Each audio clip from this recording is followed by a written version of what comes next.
What's up, guys? I'm Heath the Ref. I'm here with Kyle Perkins. We're at Real Movement in Martial Arts. And you probably recognize me from TV. I ref a lot of matches for ADCC. I've probably refed more than 3,000 matches in my time reffing. So I've seen pretty much every way you can win and lose a match. And today we're going to be looking at an escape system that I've come up with for the Tarikoplata. I think it's pretty uncommon knowledge. I haven't seen a lot of information about escaping the Tarikoplata. So we're going to look at that today. This Instructional is donation-based, so I'll have all of my information up on the screen here. So if you like it, then just shoot me a Venmo or a Zelle or whatever with whatever you thought the Instructional was worth. This supports my travels. I'm working on building an RV right now from scratch, so I definitely appreciate anything that you guys are willing to give. So yes, today we're looking at Tarikoplata defense, and I think this is so important because the easiest way you can lose a match is by getting submitted, right? And so it doesn't matter what you do, if you score points or you're doing all of this stuff good, maybe you're about to win the decision, you could be up 1,000,000 points, and then if you just get submitted in the last couple seconds, then you lose. And so because I have seen so many of these matches through reffing, I see people that are ahead and they're winning matches and then they lose by submission. So I've made it a personal goal of mine to get really good at escaping every submission, even the most difficult ones, back triangles, Tarikoplatas, right? And so that's how we ended up here today. The idea is that if you can be impossible to submit, then you can do a lot more work when it comes to strategies and stuff for points. If you guys like what you see in this Instructional, feel free to reach out to me on Instagram at Heath_the_ref. And if you want to have me out for a seminar or a camp, I'm totally down to come out. Just shoot me a message and we'll get it worked out. Without further ado, let's get into Tarikoplata defense. Preview.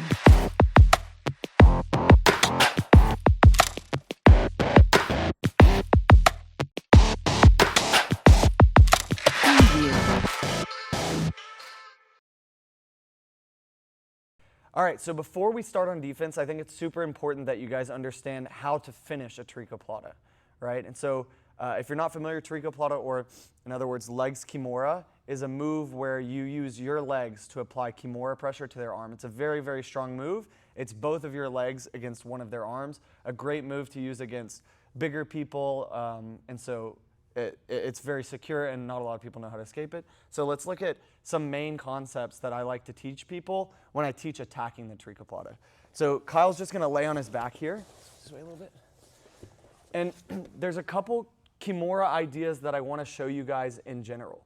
The first one is the idea of tension, all right? So if I go to apply a kimura to Kyle here, and there's no tension in his arm, when I go to rotate, it can go quite far, right? And now he's tapping. But if I pull up and apply tension through his shoulder, and now I go to rotate, the finish comes on a lot tighter. Okay, so this is the first concept, the idea of tension. If I'm ever applying a kimura, and this works in general for most submissions, if you can first apply tension through the joint, then you're going to be able to have a much easier time breaking. I got this concept from Robert Deagle, and what he basically told me was, if you're trying to rip a piece of paper and it's very loose, and you go to rip it, it's super hard. But if you're able to stretch it out, then when you rip the paper, it's easy. You think about cutting a rope or something like this. That's what is happening in the joints. If you're trying to tear the tendons, you need to first apply that tension. And in a kimura, you do it by pulling the elbow up. And then you can start rotating and applying the finishing pressure. So that is the first concept that you need to understand. And we're going to look at the end, how to put these all together to actually finish the Tarikoplata. The next is the idea of the power line. So we'll look at them all independently and then look at them together. So let's say I have a crossbody kimura here, and I want to apply pressure. All right, I get his hand behind his back, and when I go to finish here, I can do everything right, but if his elbow is down by his body, again, it's going to take a long time to finish it. But watch how, if I bring his elbow up in line with his shoulders, now when I go to crank finishing pressure on it, it's so much tighter. Okay, so this is the power line. So the first one is tension, the second one is the power line. You want to drag the elbow up in line with the shoulders. Now this is true for any kimura you do. All of these are true for every kimura. if you're in, a triangle kimura where you're trying to apply the kimura while you're in a triangle, you always want to pull that elbow up, right? So we can show that real quick. Let's see, I'll do it on this side. So I could be here trying to apply kimura, and if I'm doing it like this, where his elbow is nice and low, then now it's going to be really difficult. But watch how as soon as I pull his elbow up into this armpit to put it in line with his shoulders, I don't even have to push his hand yet, and he's already tapping. So this is the power line. So we want to make sure that we're adding tension before we apply. We want to make sure that we've got the elbow in line with the shoulders in the power line. And the next thing that we want to do is something that I've seen a lot less common. I don't even remember who showed me this, but this is the idea of pushing the shoulder down. So if I have Kyle's arm out here, I'm going to put it in the power line just to make it a little easier. Watch how when I push his hand down, his shoulder raises up. Okay, push his hand down, his shoulder raises up. So if I can ever push down on his shoulder while I push his wrist down, watch how from here I can get a tap. Okay, so this is another super important concept, pushing down the shoulder, and we're going to use this to look at finishing the Tarikoplata as well. All right, now just to illustrate the power line a little better, if his arm is down here like this, this works a lot less effectively. But if I bring it up to the power line, it's really strong. Okay, so this is another concept that you should be thinking about, is pushing the shoulder down. And the last one is follow through. Okay, you don't want to be in a position where I'm here ready to apply the kimura, but I'm already fully extended and I can't push it through anymore. I want to set it to where all this tension is set up, and then from here, I just have to move a little bit to get the break. And if that's not working, then I have more room and more room to keep pushing and pushing and pushing and pushing. All right, so I've mostly been talking about this as it relates to kimura, and we just need to modify it to throw the legs in to make it work for Tarikoplata. But the four most important things when applying any kind of kimura is tension, power line, pushing the shoulder down, and follow through. If you can get those four things, then you can finish really strong people.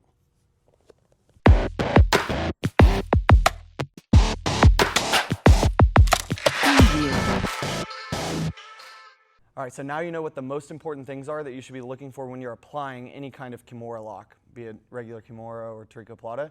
And let's look at how to apply those in two different finishing mechanics. There's two main finishing mechanics.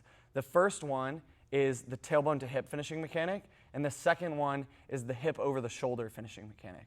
Okay, and we're going to look at what these two have in common, what they have different, why you would maybe want to use one or the other, and then how we're going to use that knowledge eventually to escape. You have to escape each finishing mechanic slightly differently. So let's look at the Tarikoplata now.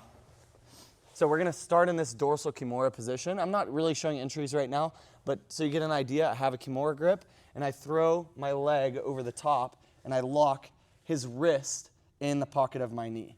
Now from here, I take this hand nice and deep through, as deep as I can, and I grab the top of my thigh. Now, when I want to go to finish, I have two options. Either I can shift around and put my tailbone on his hip, and from here, it's really easy to get a ton of follow through. I can really, I barely pulled it, but imagine I could keep going and going and going and going basically as much as my back can extend.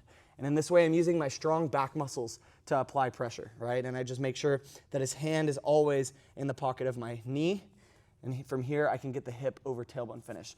Look how my hip is sitting right on, my tailbone is sitting right on his hip. All right, so that's the first finishing mechanic, is tailbone over hip. So I get my Tarikoplata locked up, and now I focus on sliding his hand out. Boom, getting it behind his back, and now I rotate, rotate, rotate until I can get my tailbone on his hip. Okay, once I feel my tailbone on his hip, I have so much follow through here. I can lean back, I can push his arm forward with my leg, and I'm gonna get a really tight tap. You can also think about pushing down on the shoulder, right? So I'm leaning back and pushing down the shoulder. This one I have a ton of follow through, right? I have a ton of ability to push the shoulder down, and I've got a good ability to set tension. I'm pulling his elbow out this way. One thing that this position kind of struggles with is bringing the shoulder up to the power line. As you can see, I'm kind of low, and if I want to take it up to the power line, I got to shift it up like this. You can still do it. It's a little more difficult than the second method. The second method is the hip on the shoulder method, okay? So now instead of trying to go here and trying to set my hip like this, instead I slide up his body, right? I slide up and then I use my left leg to pull Kyle out flat. And my goal is to get his shoulders on the mat, right? With his shoulders on the mat, I can sit and now I can start rotating and driving through him. Again, I have a lot of follow through. This one, I have a better ability to bring his elbow up to the power line, right? But it's not, you don't have quite as much follow through. You can't use your back quite as much as in the hip, tailbone over hip position, all right? So these are the two finishing mechanics. Again, we have hip over shoulder, where I sit here and I slide up, I slide up, I slide up. I sit and flatten him. And then from here, I have to turn my body so that my left hip is touching his ear. Then once my left hip is touching his ear, I've got a shoulder on the power line, I set the tension, and now I can push to finish. Second finishing mechanic. I get to the position, and now I make sure I be very intentional about using my hamstring to slide his hand behind his back. One problem with the tailbone to hip mechanic is that you can sometimes pull your hands together. Yeah. Sometimes you end up like this. You can't finish the Tarikoplata. You could switch to Plata, but we would like to finish the first move. So if you're in this position, you want to go for the tailbone to hip finish, you really have to clamp down on his wrist and drag his wrist out with you so that you can get your tailbone out to the hip. And now from here we can lean back and push our thigh into the top of his shoulder for the finish. All right, so those are the two finishing mechanics. We have tailbone to hip, and we've got hip over the shoulder.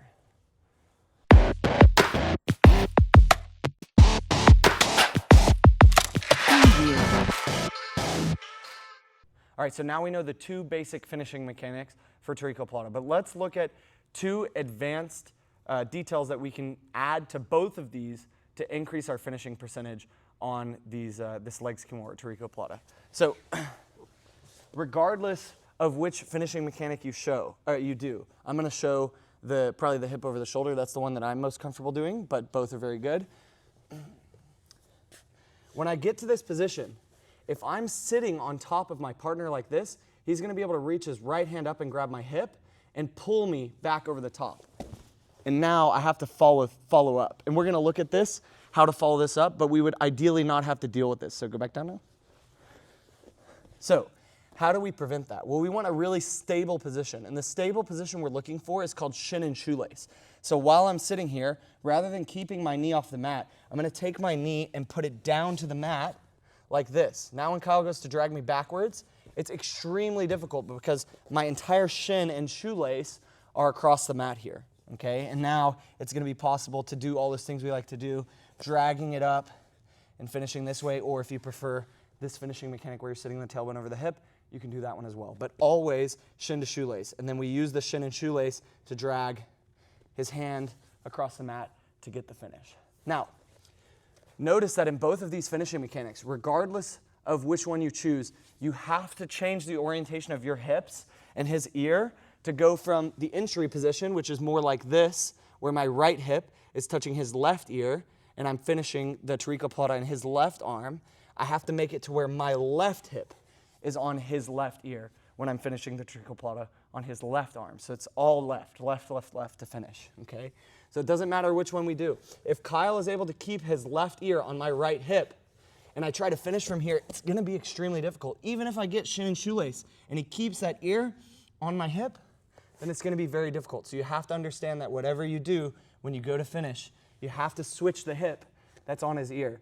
Now, from here, as he tries to circle, as long as I keep my hip on his ear, he can circle, circle, circle, and I'm able to put my shin and shoelace to the ground and finish, all right? So two very important details are getting to that shin and shoelace position so that you're stable and they can't knock you backwards. And then the other one is getting if you're finishing their left arm, you get your left hip to their left ear. If you're doing it on their right arm, then it's going to be right, right, right. So it's left, left, left, or right, right, right, and shin and shoelace. Those are two important details to help you finish more Tarikoplatas.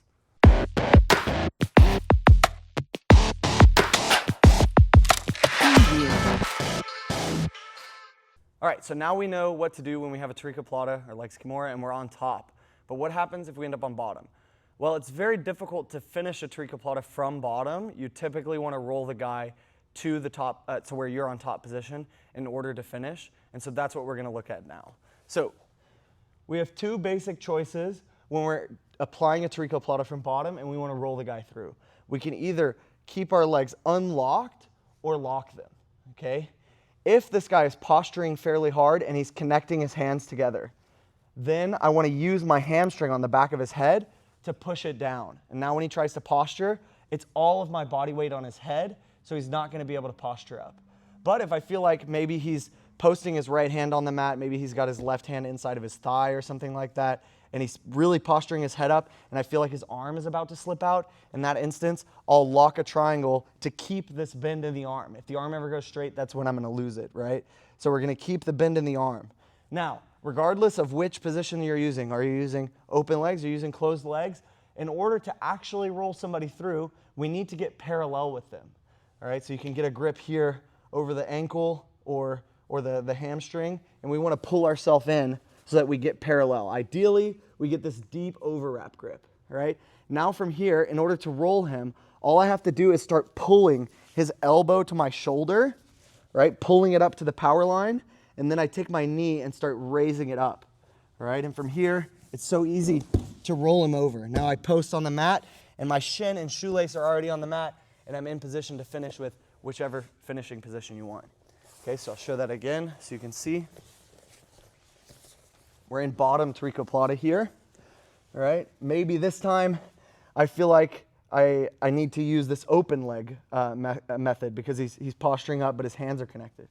So I'm going to pull myself in, get a nice overwrap, and now from here, look how this knee is kind of below his hip, and in order to finish, I'm pulling his elbow towards me and turning my knee towards the ceiling. And now, in this position, a lot of people like to do it with their foot here, and that's okay if you're nice and flexible. I'm not, so I prefer to go straight to shin and shoelace. So watch how I take my foot and point it. And now as he rolls over, he rolls straight over my foot. I can get right up to the shin and shoelace and get straight into applying the technique. Okay, so maybe one more time from another angle. We'll do it from here. I get into my position. I want to get my knee up, and I need to get in close so I can go parallel with him. So I come in, I go parallel. Now I lock it up. I'm ready to turn my knee to the ceiling. Rotate to your right 90 degrees. So we don't run into the wall. Yeah, exactly. Okay, so now I'm ready to go. I start taking my knee up to the ceiling. I start pulling on his elbow, and now Kyle's going to roll. And as he rolls, I just tuck my foot underneath so I can get straight up to the shin and shoelace, and now I can apply the finishing mechanic. All right, so this is rolling somebody through whenever you're on top and they're on bottom, right? Now, there's a couple things that can happen that will prevent you from doing this, that this guy might want to do. So, if I end up in this position, one way that Kyle can effectively prevent me from rolling him over is to keep my knee down, right? Because I want my knee, go back, I want my knee up, turning parallel and turning up towards the sky so I can apply pressure to force him to roll. All right, now if he takes his knee up and blocks my knee, if I just try to do this here, all he has to do is pinch his knee down, and now when I go to roll him, it's pretty much impossible. So when this happens, usually I like to, lock my legs here, but you'll have to see, is he posturing up, what is he doing, all right? So I'm gonna lock my legs for this demonstration. You're just gonna take an inverted, keep your foot up. You're gonna take an inverted grip like this as best as you can, okay? So you gotta kind of wiggle out, maybe you have to come up onto your elbow, and now from here, you're just gonna pick his foot up off the mat, and then push it away to clear that grip. And now immediately, we're going in over the top and pulling his knee in, so that now when he tries to step his knee over the top, it's pretty much impossible, and we can roll him through. So he's got his knee stepped up. It's blocking our knee from coming up. All right, so from here, maybe I post and push, but ultimately I want to have this grip so that my elbow is in line with my body. And now this is very strong. All right, now just lift it up just enough. You don't have to pick it all the way up, but just enough so there's no more friction on the mat. And now I push like this. Now usually your knee drops down a little bit. That's fine though, because what we're going to do now is come up, get over the top of his leg, and start pulling ourselves in parallel so that we can lock over the top of his knee. And now from here, I can start applying the pressure, and as he goes to roll, I can post on my forehead, post on my hand, and come up. Another way that he can prevent me from rolling him through is if he sits out to a hip. All right, so if you guys have ever seen, like the first day they teach you omoplata, you probably have seen this move performed as well. But if they sit out to a hip really hard, and I'm trying as best as I can to put him down, he's trying his best to posture up, you're going to feel a moment where you can just pull your elbow underneath your body and roll him back. So again, from here, I have the Tarikoplata from bottom, and I'm trying my best to turn him over, and he's leaning back like this. It might not always be this extreme, but just for the purposes of demonstration, we'll have it this extreme. Just pull your elbow into your body, roll him backwards, and now from here, you're ready to apply the lock. So those are the important details that you need to know to finish a Tarikoplata. You have to roll them back to where you're on the top position, and then from there you can finish. Now, they could do some stuff to prevent that, right? They may be straightening their arm, in which case you want to lock your leg to lock the elbow in a nice bend. Or if you keep open legs, you're able to break down their posture more, right? They could use a knee block. If they use a knee block, then we're posting that out so we can get our knee back to the ceiling, turn parallel, and grab that overwrap grip. And don't be afraid to go back the other way. If they sit out to a hip, you just roll backwards, and now you're on top, ready to break.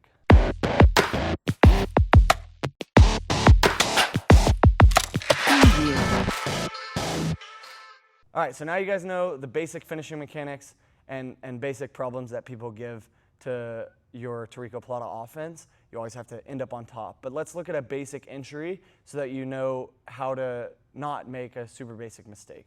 Right, a big problem that people have is they throw their leg over to enter the Tarikoplata, but they do it in a way where their partner is very easily able to catch the leg. All right, I'm going to have Kyle demonstrate this technique because I have a bit of a knee injury, so I can't really bend my knees like this. So he's in inside control. He steps over the top, and now from here he locks up his position. If he throws his leg wide, and I'm smart, I'll just catch his leg. This is not a terrible position to be in, right? But it's not ideal. Okay, so what he's going to do instead is he's going to sit back to his right foot, and now he's going to take his left foot short. And now when I go to throw my legs up to catch, it's not there. Okay, so one more time. He has his leg down on the mat. I want to take my legs up to catch, and he's going to throw his leg short over the top into that space so that he can enter and now start dragging me out to finish. All right, let's do it from another angle. So he's got the Kimura grip here, the dorsal Kimura. Notice how he sits back so that he can take this leg up and throw it over short, okay? Again, if he were to try to just throw his leg long, then I catch it as it goes over. Now, this is not a terrible position for him to be in, but it's not as strong as the Tarikoplata. All right, so instead he's going to pick it up. He's going to go short, and as I try to catch, he just goes inside of my legs. Now he's able to drag me flat and finish me. Okay, so this is a basic entry to the Tarikoplata or the legs Kimura that you should use when you're in dorsal Kimura. Take your leg short over the hip so they can't capture your leg. Preview.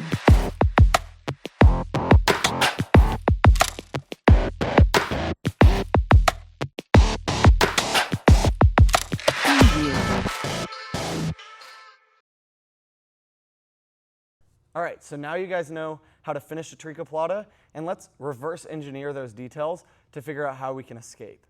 So I said during the attacking Tarikoplata section of this that we can never really finish from bottom super effectively. So if we reverse engineer that idea, if we're getting attacked by the Tarikoplata and we can end up on top, then that's going to be beneficial for us, okay?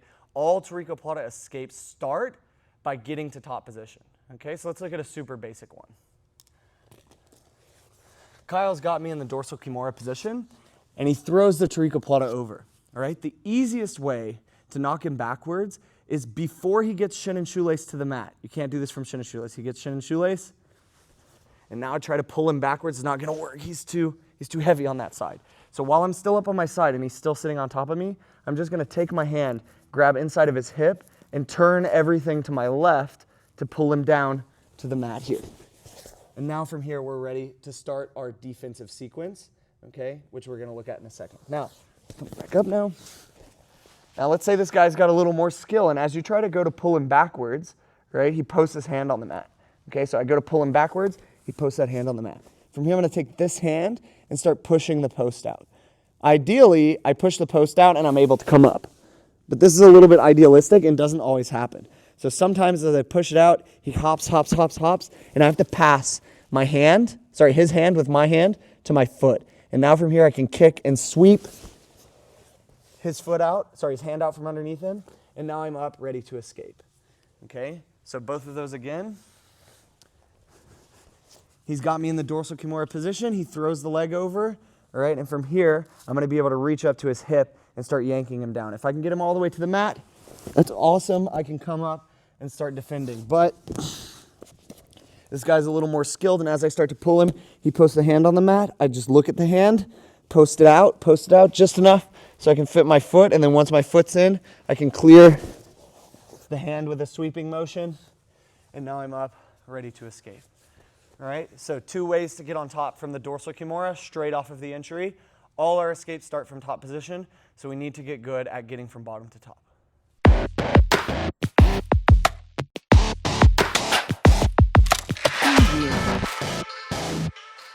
All right, so all Tarikoplata escapes start from top position, and ideally we knock him backwards. But what happens if this guy's good and he gets to the shin and shoelace position, and now he's really stable and he's pretty much impossible to knock backwards?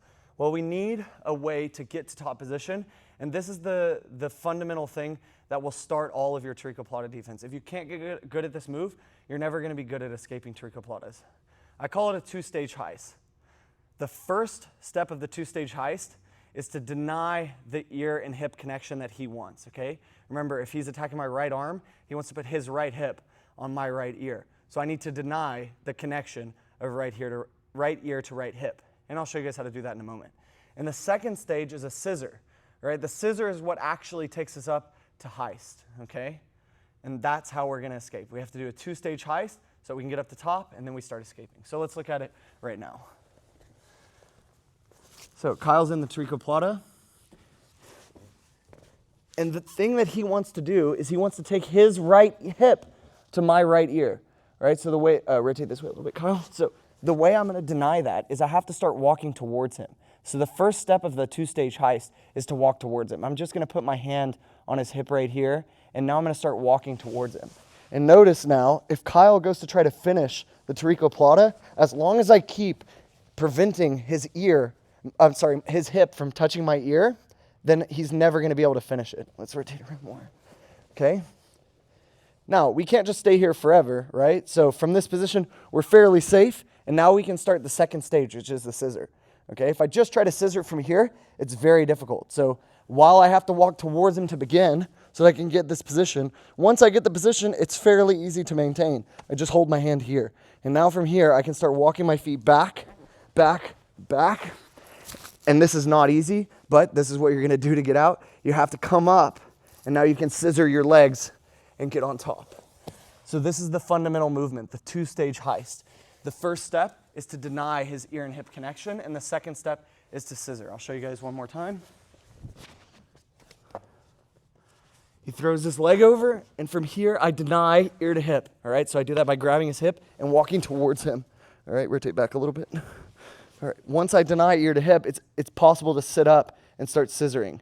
All right, if he had that good position and I go to start scissoring and sit up, his hip is blocking my head from rising, right?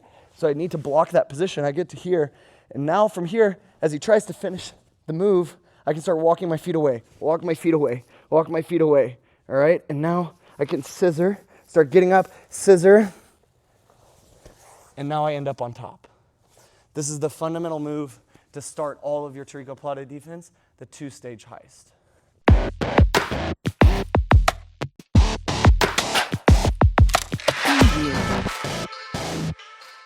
All right, so maybe you've had a chance to practice the 2-stage heist, and you've noticed that it doesn't work the same against both finishing mechanics. All right, so the way we do a 2-stage heist against a hip over shoulder finishing mechanic is not the same as a tailbone to hip finishing mechanic. So let's look at the differences. Okay, the last clip, Kyle was doing hip over shoulder finishing mechanic. So we're going to look at that first, and then we'll look at how that differs from the tailbone over hip finishing mechanic. All right, so with this position, this hip over shoulder finishing mechanic, Kyle's a lot higher on my body. So it's actually easier for me to take my ear and touch it to his far hip. All right, so as he goes shin and shoelace to the mat here, I just walk forwards. All right, let's walk backwards a little bit so they can see. And now I'm still going to be kind of stuck here, right? But it's pretty easy to get Kyle's body up high because that's where he wants to go, right? He wants to be nice and high like this. Okay, but notice how whenever I get my ear all the way to his other shoulder, now it's going to be super easy to start heisting. So as he puts shin and shoelace all the way down to the mat, I take my ear up and I try to take it all the way to this hip. All right, and now as I can rise, I keep this grip so that I can pull, and I walk away, walk away, walk away, and now I can scissor and get up. All right, so when we're trying to escape a hip over shoulder finishing mechanic, then we keep our hand on the hip and we try to get our ear to their far hip so that we can sit up and scissor. Now what happens if he's using the tailbone to hip finishing mechanic? So now instead he drags my hand out and he's here. Okay, I'm not going to say it's easier to get up here, but you have to do it in a different way. Notice how if I try to grab his hip, I can barely even reach it. So now when I try to take my ear over that way, it's quite difficult. Okay, we still want to be walking this way to prevent ourselves from getting submitted immediately, but now this part is less important, and it's the second stage, the scissor, that's way more important. All right, I need to build head height here. So typically, I like to walk towards them to prevent them from just immediately breaking me. And now from here, I can swing, pendulum my legs, and get up onto my elbow, or even more ideally, up onto my hand. And now from here, I'm just going to swing my legs out and away like this so that I can scissor and get up to top position. So, two-stage heist versus tailbone to hip. He goes tailbone to hip, right? Goes all the way out. This is getting really bad for me, okay? Especially as he starts applying finishing pressure. So from here, I can grab and walk to prevent some of the pressure, to buy me a little bit more time. All right, and then from here, I pendulum, get up to my elbow, or ideally, if I can get all the way up to my hand, now from here I just swing my legs out and away, and now I can scissor and get up. So you notice that it's the same movement. You always start by walking in first, and then you take your legs away and scissor and get up. But when you're doing it against both the different finishing mechanics, you have a slightly different finish on this two-stage heist. On the tailbone to hip, you can really lift your head up nice and high. And that means that you can kind of walk your feet away and scissor with a high chest. But in the shoulder over hip, we need to be a little bit more belly down. So I find myself a lot of the times in the shoulder over hip mechanic, I end up going here like this, and I barely get my head up, and I have to scissor like this. Continue walking my legs backwards, and now I can come up, okay? So why does the two-stage heist work? Well, basically what you're doing is as you're getting up, you're unwinding the submission. So watch how when Kyle puts me in Tarikoplata here, all right, if I just try to get up, I'm always going to be fighting against, I'm going the same direction that he wants to pull, right? So it's not, I'm going to get stuck, right? I'm getting stuck on his hips, and as he pulls, I try to get up like this, all of his weight is on my shoulder. So if I'm trying to take this shoulder off the mat first, it's not going to work, right? So that's one reason why the two-stage heist works. I keep this shoulder on the mat, and I raise the other shoulder first, and then I can get up to my knees, and now I can pull my shoulder up. The other reason is I'm unwinding the submission, okay? So as I'm walking this way, and I'm starting to turn belly down, this is actually loosening the submission, right? So Kyle, just roll slowly, right? He wants to put my hand behind my back, right? Yeah, this is really getting tight, right? So as he goes, notice how in order to defend that, I can walk away, right? He can start putting it on, and now it's really loose. So as I walk away, I'm loosening the submission. And now as he continues to try to put it on, now I can roll, and I'm following through, right? So the reason that the two-stage heist works is because we're unwinding the submission as we come up. If you just try to come up into him, then you're going to get stuck for multiple reasons. There's weight on your shoulder, you're putting yourself deeper into the submission, right? But when we two-stage heist, we're able to get up onto our knees while simultaneously unwinding the shoulder, so that makes it possible to actually end up in top position. Now we're in top, we can start escaping.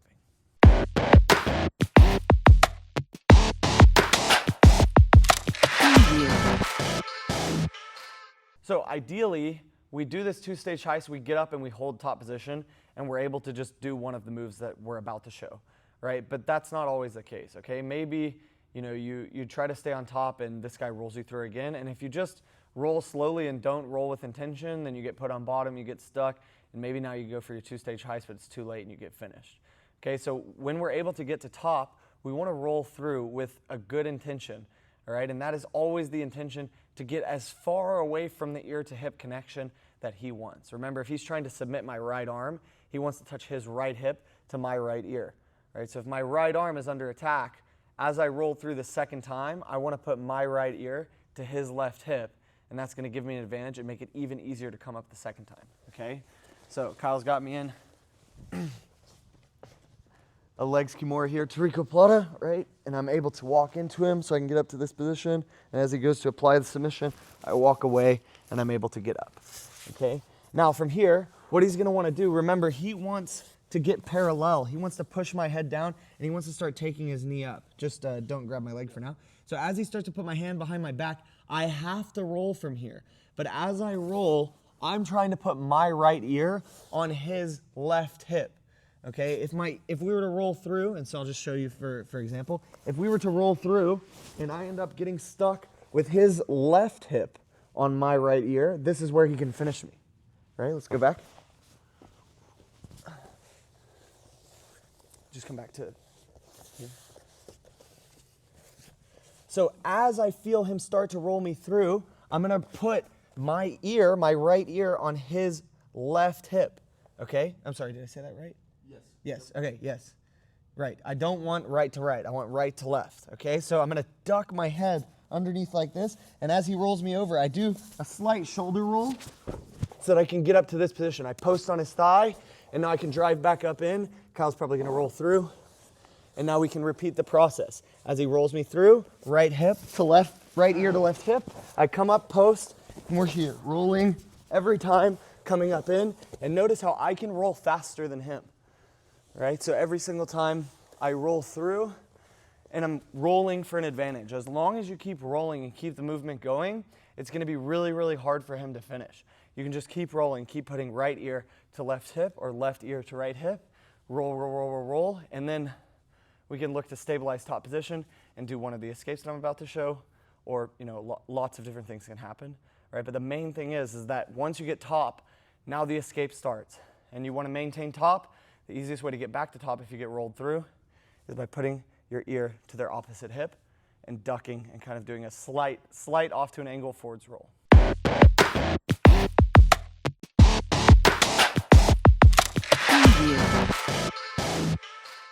All right, so now we're looking at re-rolling against strong resistance, okay? So maybe despite your best efforts, this guy's really good and he's starting to roll you over anyways. All right, and now what people are going to do is they're going to use an overwrap to slow your roll.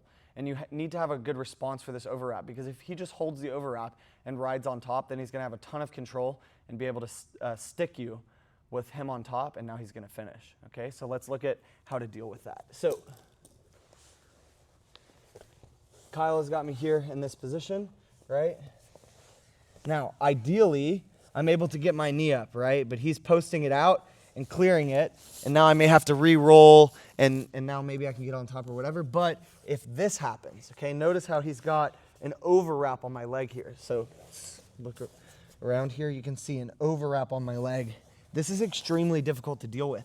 And if I do nothing, watch how as he goes to roll me over and I tuck, I try to get my ear to the right spot, right? And now when I try to come back up, he's got this grip, and he's able to stick me in place, and now, yeah, he can go and apply the submission.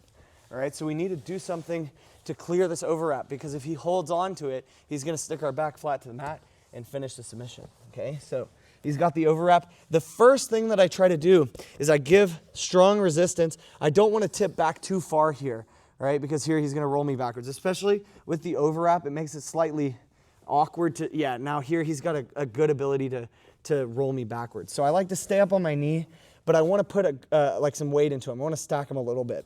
And the first thing that I always try to do is as he goes to try to roll me over, I'm just going to take my hand down here to his hand and start clearing it, right? So you can hold on nice and tight, right? So I'm going to grab all 4 fingers and start clearing it and pushing it. And now as he rolls me over, I'm able to get back up and into top position. Now, sometimes you're a little bit later, and maybe he rolls you through super fast and he has the overwrap. And so now you end up in this position, okay? Let's back away from the wall a little bit. Rotate. So we end up in this position where he's really holding me. It could be like this, or it could be the other way. Sometimes people will end up kind of like this. Okay, let's start with this one, all right? Here, it can be a little bit difficult to just push his arm all the way out this way. So what I like to do is just clear it above the knee, all right? So I can kick my leg, kip a little bit, and get here. And now from here, I can put my other foot inside and clear it. And now I can start my two-stage heist. But if he's holding on with that overwrap grip, the other way, and you try to two-stage heist here, you can't scissor your legs, so there's no way you're gonna be able to get up. All right, so we first start by grabbing down at the hand, clear it below the knee, maybe you have to kip your leg, whatever, and now I can fit my other foot in, clear, and now I can start coming up. Now, if he rolls me through and he grabs the other way, very similar idea. I just need to slide his shoulder above my knee, and now from here I can replace with my foot, clear, and now we're ready to keep going. Ideally, we do this in transition, so roll through one time so we can show. So let's back up a little bit. So as he grabs this, I'm rolling, and maybe I go to get it, and I miss, I have to post, whatever, and we end up here. I don't want to stay, I want to keep moving. So as he's holding me tight, all right, I'm trying to get it, I get my foot in, all right, and now we're still in this good position where we can come up and keep coming on top so that we can continue our defense. What we don't want is that he uses the overwrap or the scoop grip to stick us on bottom, and now we have no recourse to get out of the position. So whenever he's rolling you through and using a strong overwrap, we need to use a combination of our free hand and free leg to clear it. First, we use our hand to clear it below the knee, and then we use our free leg to fit it inside and clear your other leg. And that's how we escape against a strong overwrap.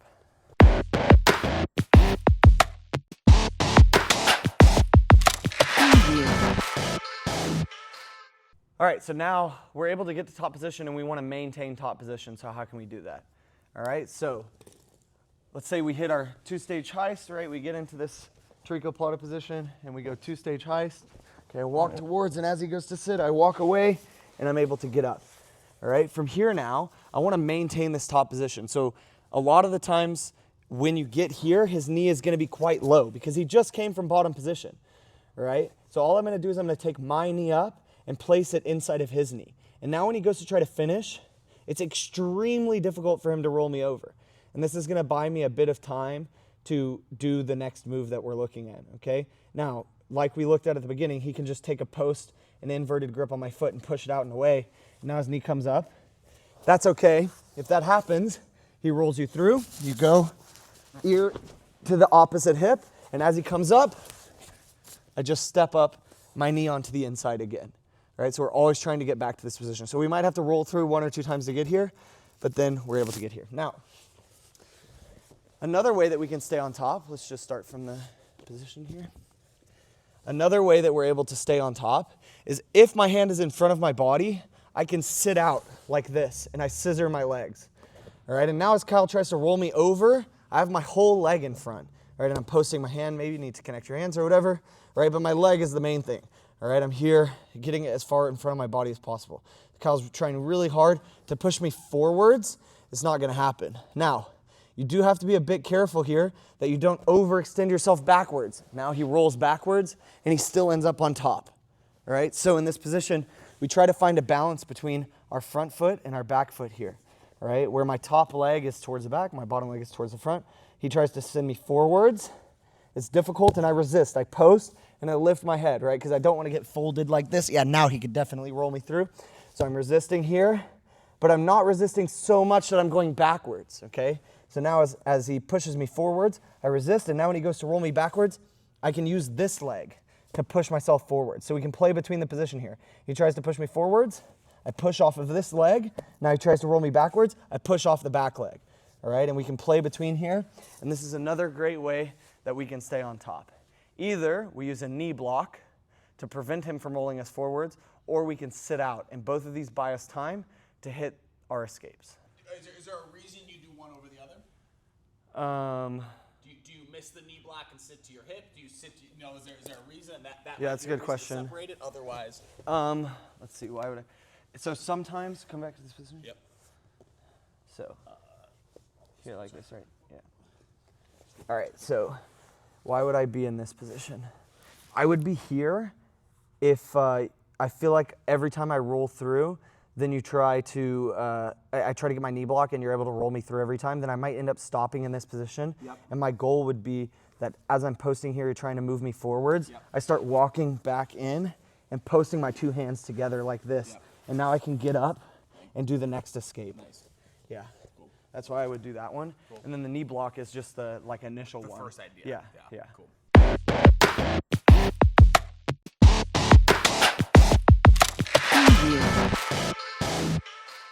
All right, so now we're getting really good at getting to top position. And you're in top position, you know that that's the best place to escape, but we don't know what to do. So what's the first thing that we should try? So it depends on what our partner's doing. We have a different response if they have their legs locked or if they have their legs unlocked. We're gonna look at unlocked legs first.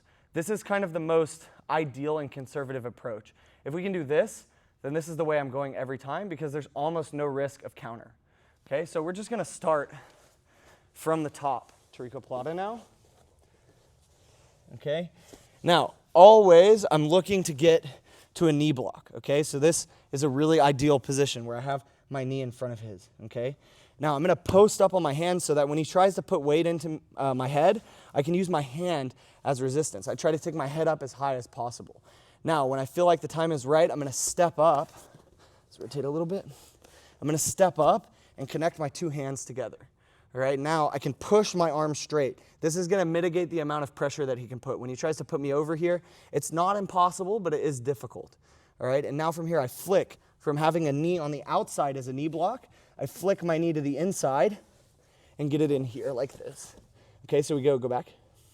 We go from here, straightening from a knee block. He's trying to put me over, it's difficult.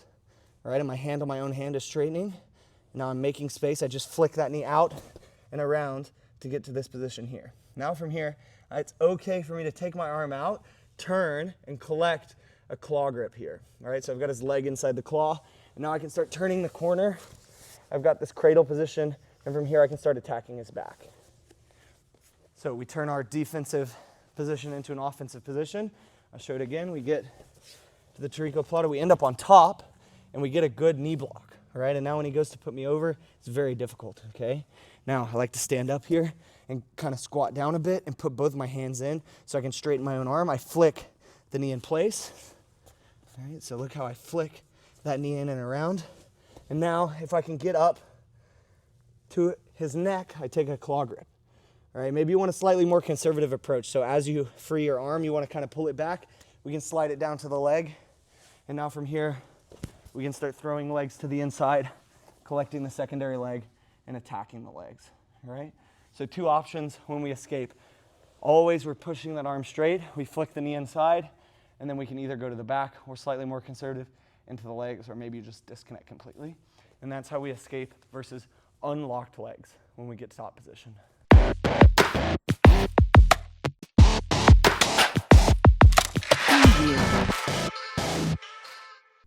All right, now you know how to escape versus unlocked legs. Let's look at how to escape versus locked legs. If you try to do the previous move, it's not gonna work, okay? This position is gonna give you a lot more difficulty. All right, when this guy locks his legs,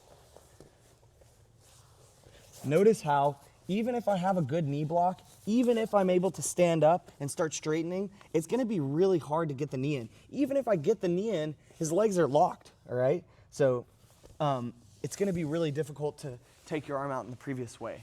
All right, this technique that I'm about to show you, I would say, is the one that I use the most. I probably escape 90% of the time from this, but you do have to be quite a bit more skilled. The physical move is more difficult to perform, and your partner has a much better opportunity to follow up. The previous move, it's pretty easy for you to counter. This one, as soon as you get your arm out, you gotta really pull it out and disengage, otherwise you're gonna be getting put into arm bars and kimoras and all kinds of stuff, okay? So let's look at how to do it. It is a limp wrist, all right? So we get into this position, and my partner is now locking his legs in a triangle, all right? You stay there, Kyle. So I'm gonna limp my wrist out. So go really, lock your legs really loose so I can see. So look how my wrist is here, right? If I have a strong, straight wrist, I can never pull my arm out. But as Kyle goes to apply tension here, right? I'm straightening my arm, he's applying tension. He's trying to pull my elbow. If I bend my wrist then I can oftentimes wiggle and pull my hand out.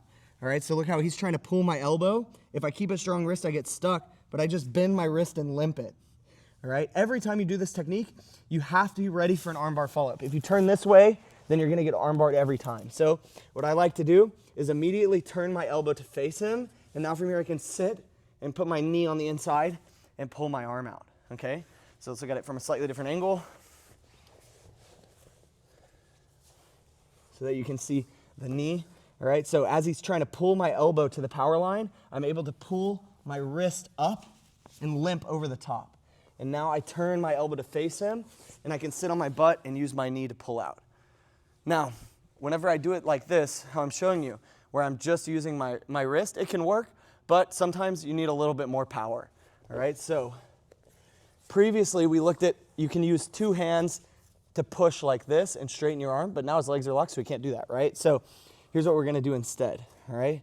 From here, we wanna limp the wrist, so we're gonna pull on his knee, pull, pull, pull, pull, and here our wrist limps like this. So we just let our wrist relax completely, and it pulls right out. And then as always, we're trying to turn our elbow to face his stomach so that he can't armbar us. All right, so again, look how, as he's got his legs locked up, I can't do the previous move. So I reach down and grab his knee, pulling, pulling, pulling, and I make my wrist relaxed. And as he goes to pull, he tries to apply finishing pressure, I just limp my wrist and it comes right out. If you just try to pull your arm, you're probably gonna get armbarred. So I suggest going into it first so that you can straighten, you can turn your elbow to face his stomach, and then you can pull your arm out. Now, sometimes this is not even enough. And you go to try to limp out and you get stuck, all right? So in this case, you can use your knee to help, right? So I can knee block and push and use the knee block push to start working out my wrist here, all right? I can even reinforce, I can have a hand and a knee block. I'm flaring his knee, and now I can limp my wrist out. And as always, I'm driving in so that I can turn my elbow to face him, okay? So we limp the wrist out, and then use your knee to pull your arm out, always turning back into him and driving in deeper so that you can get that elbow and stomach orientation that's beneficial to you so you don't get armbarred. And then if you need to, you can use a hand assist or a knee block assist in order to limp your wrist out. Now, a lot of the times, this doesn't work statically. Like, you'll definitely do it statically, but you'll have a lot more success doing it in transition. So let's say we're here, I rolled on top, I get my knee block and he clears it, and now we start rolling through. So as always, I take my ear down to here, and instead of reaching up for his hip, a lot of the times from here as I roll through slowly, as I roll through, and he goes to get up here, I grab his knee instead, and now I can limp out. And now from here, you're really gonna have to defend the armbar because he's always gonna be trying to turn, probably the other way, turn the other, yeah, and now you're really getting stuck. And we're gonna look at transitioning from the Tarikoplata to armbar later, but just know that you're trying to orient your elbow pit to his stomach, all right? So in transition, we're here like this, he's got his legs locked, he starts to roll me through, all right? So I roll up like this. I'm trying to get my ear here always, but now in this transition period, rotate to your left. In this transition period here, as he's still trying to get up on top, there's a moment where I can grab this knee and start pulling and limping, all right? Maybe as we roll through, put it back, I can get this knee in front, and now I can use a knee block and a hand to limp the wrist out. And now I'm turning my stay in the position, go back. I'm turning my elbow pit to face his stomach, and now I'm trying to work to pull my elbow down to the mat. So I escape both the Tarikoplata and the armbar. But we'll look at more details on the transition between the Tarikoplata and the armbar a little later in the instructional. Now, the whole thing is getting them to flare their knee, all right? So we can flare their knee for them by pulling either with our own knee or with our own hand, or we can convince them to flare their knee. All right, so one way we can do this is if we end up in this position, we can start running over the top of their head like this.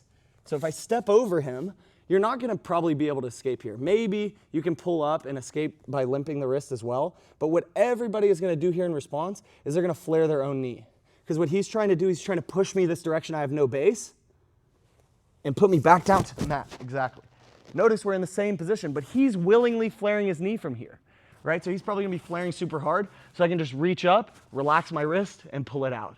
And then now from here, I'm always looking to get my elbow pit aligned with his stomach, or I'm gonna have to follow up with some armbar escapes that we'll look in a second. So the main idea is that we're limping the wrist, all right? We're limping the wrist. You can either do it with no-handed if you get really good at this, or you feel the guy is really flaring on his own, or you can do a hand assist, a knee assist. You can hit the knee assist or the hand assist in transition, or if you want to force this guy to flare his knee, then we start from here.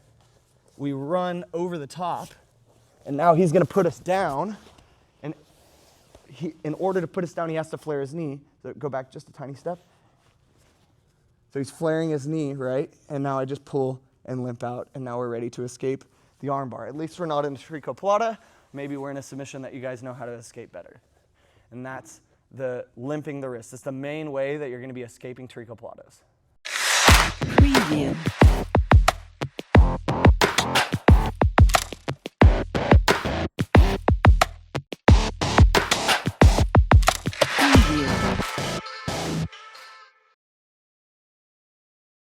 Okay, so now we're going to do early escapes. The last section that we looked at was all late stage escapes. The guy's already got the Tarikoplata fully locked in, and you're about to have to tap. What do? Right? We do our two-stage heist, our limp wrists, and all that stuff, right? So now what we want to do is we want to escape a little earlier. And almost every early stage escape for Tarikoplata is just to straighten your arm, okay? Or to catch the leg. Those are the two main ways that you can prevent somebody from going into Tarikoplata. So we kind of looked at it a little bit in the attacking part, but if Kyle here has a dorsal kimura on this side, right? If I know he's a Tarikoplata guy, or I know he wants to throw the leg over, as I see the leg coming over, I just straighten my arm, right? And now when he goes to apply the position, it's very difficult, okay? Especially if I can keep my hand in front like this. And I can even use two hands to straighten.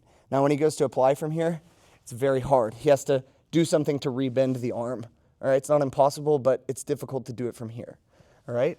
The other thing that I should look to do is to catch his leg, okay? So if he throws his leg over, if I can catch it, he's naive and throws it wide, that's a great thing to do. You can also, if you feel it coming, you can hand assist and push it a little further than he wanted to go, and now you can catch it in between, all right? And from here now you can start working to peel the hands apart, right? And now we can escape. Just a note on peeling hands for a kimura. Just hold the kimura. If I just want to defend the kimura against this guy, a good thing that I can do is rather than grabbing my own hands, where as soon as this grip breaks, he's putting it behind my back, I'm grabbing his hand. Now, there's no way he's going to break this grip because now he's pulling my entire body up, right? This is not going to happen, right? He has to, I don't know, somehow let go and then clear the grip and now relock it. Yeah, so there's kind of a fight that happens here like this, right? So this is a good way to kind of hold for a second so you can get your bearings. Then when you're ready to clear, we want to reach down to his thumb, all right? So usually people do kimuras with no thumbs. If they're doing it with the thumb, then we just grab all four fingers instead, but ideally he's doing it with the thumb, ideally for us. We grab around the thumb, and now we can pull or kind of hold his hand in this position, and we can roll our thumb down this way to pull it out, all right? So this is a kind of another way that we can do this, and we can do it in combination with he throws the leg over, I pass it in between my legs, and now from here I can do the same thing. I reach up to his thumb, and I pull and roll and wiggle, and now I'm out, all right? Now from here the fight's not over. He's probably going to punch an underhook or whatever, but at least we're not in a Tarikoplata. So early stage against dorsal kimura, that we can either catch the leg or we can straighten our arm.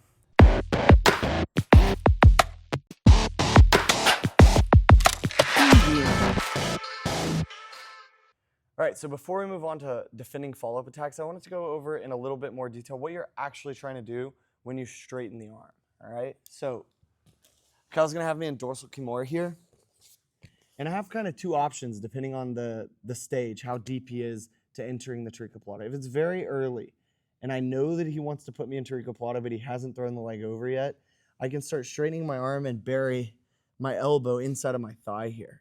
Right, and if you're a little bit more flexible or you want the added security, you can even take this hand and grab inside of your own leg here, kind of like you're doing a buggy choke, but there's nothing here.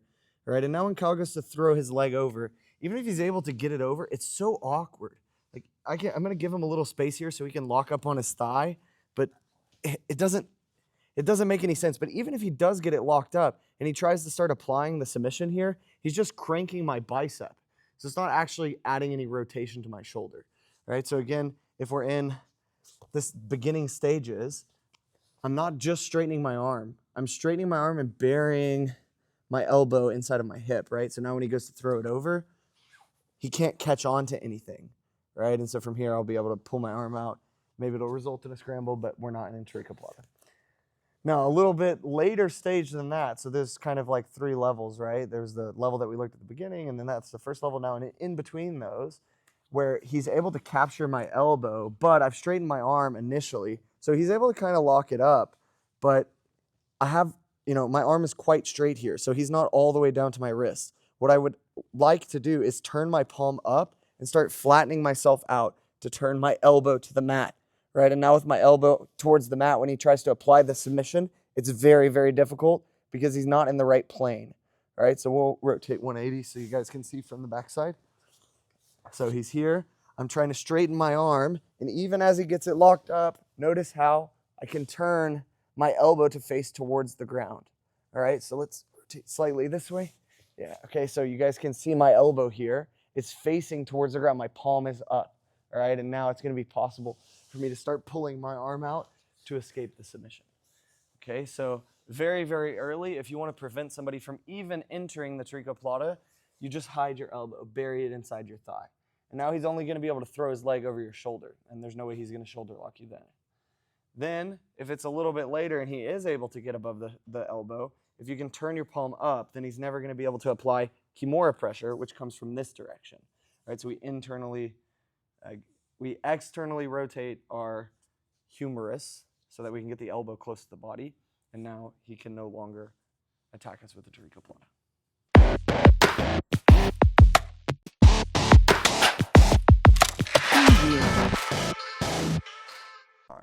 Now, let's look at T Kimura, all right?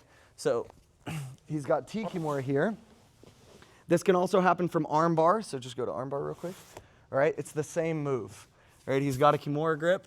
It's the same move. He's going to take this leg and throw it over the top, and now he's going to heist up.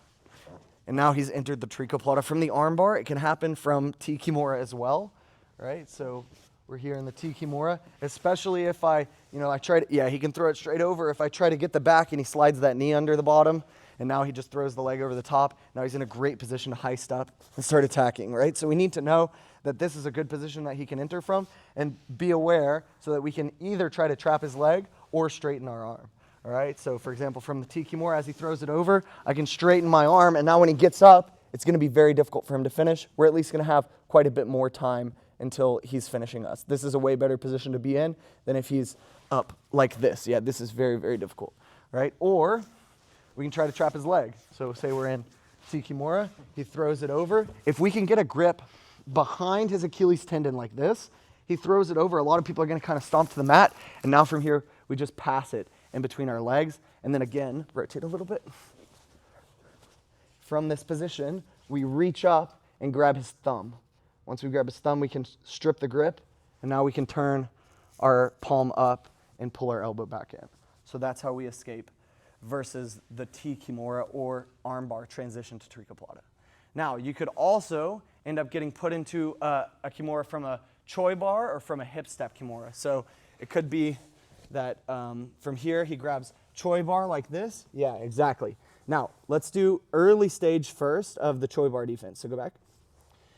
When he grabs this Choi bar grip, the best thing for me to do is to start turning my palm up. So if I can, if his grip is not too tight, I want to turn my palm up and I can pull my elbow back into my body, right? But probably what's going to happen is he's going to pull it in nice and tight, and when I do that, that's very difficult. Now, from here, Kyle's going to throw his leg over and he's going to step on the hip. So he's not going to feed it all the way in, he's just going to step on the hip. And now I'm probably going to have to bring my hand in. If I don't bring my hand in, then he's just going to finish with the armbar as he throws his leg through. Yeah, and he finishes with the armbar. Right, so I'm going to pull my hand in. As I pull my hand in, a lot of times you put yourself into Tarikoplata. Right, if this ever happens, we're immediately straightening and stapling so we can pull our arm out. Okay, that's an early stage escape, what you should be thinking about from this position. Right? Now, The next escape happens more often from the hip step kimura. So let's say we're in half guard on this side. He grabs a kimura, and now he's able to throw his leg over. Oh, sorry. No worries. And he steps on my hip, okay? I've already got his leg trapped, all right? The Tarikoplata leg is this one, all right? So what he's going to try to do is he's going to try to shuffle his hips out to where he can get his knee. I don't know if you guys can see this. He can get his knee far enough away from my body that he can pivot his leg through and now shoot the position. Exactly. So go back. So if I'm ever able to crowd him as he's trying to scoot away, if I'm ever able to crowd him so he can never get that knee close enough that he can pivot off the knee and roll it through, then he won't ever be able to escape, right? So every time he comes up, I walk forward, and now from here I'm always looking to get my hand down to his thumb and strip the kimura grip so that I can come out. And that's how we escape versus hip step kimura. Now, we also want to have a good escape versus double unders passing. This is essentially the same thing as escaping the Choi bar. So if I'm passing him with double unders, what he's going to do is he's going to reach in with an underhook, and he's going to start pulling, right? Now, this one has the disadvantage that notice how as soon as my elbow comes through, my hand is stuck. And now when he throws the leg over, all he has to do is switch hands, and now he's in, okay? So early stage, we get here, right, and he starts pulling our arm through. We need to immediately be thinking about stepping this leg up, right? And now as he throws his leg over, even if he gets his arm switched or whatever, I'm already in this good position where I can pull my arm out, all right? So that's how you would defend against double unders. Now, there's also a great entry from top turtle. So Kyle has my back here. He's off to the side. He's going to take a one-on-one on this side. And now he's going to take your right knee over my back first. And then your left knee is just going to swing over my head. And he's going to enter from here. Exactly. This is a great quick entry that you can do on somebody to kind of catch them off guard. And again, this is very similar to hip step kimura and Choi bar as I feel it happening. So let's go back and restart it. As I feel his leg coming over and I feel like he's starting to go into that Tarikoplata, right? I want to straighten my arm and get my knee in place, right? So as he goes over, if I can get to this position, then it's going to be easy to pull out my arm, all right? The last one is from Tarikoplata. So sometimes people like to transition from Tarikoplata to Tarikoplata, and we're going to look at later what to do when people transition from Tarikoplata to Tarikoplata. But sometimes, let's say Kyle here has a Tarikoplata, and he feels that for some reason the Tarikoplata isn't working. Maybe his hips are getting too far this way, and my hand starts to drift to this top knee. Now he's going to switch from Tarikoplata to Tarikoplata. And again, this one is a lot harder to deal with, but we're always looking to get that knee on the inside. Maybe we're limping the wrist, right? We're doing all the things we like to do. But the point of this section is that I wanted to show you guys all of the most common entries from Tarikoplata, to Tarikoplata, so that you can know where to look for it from. And as soon as you feel that leg coming over the head, right, or however they're entering, then we know that we need to go into our defense. And the earlier we can start straightening our arm or trapping their leg, the more success we're going to have. Trapping the leg is obviously the best thing to do because now we can just peel the kimura grip and pull our arm back in. But if we can straighten our arms, then we can usually get a shin inside of their leg and start pulling it out like we saw escaping versus unlocked legs. So this is how you escape the Tarikoplata against a variety of injuries. Preview.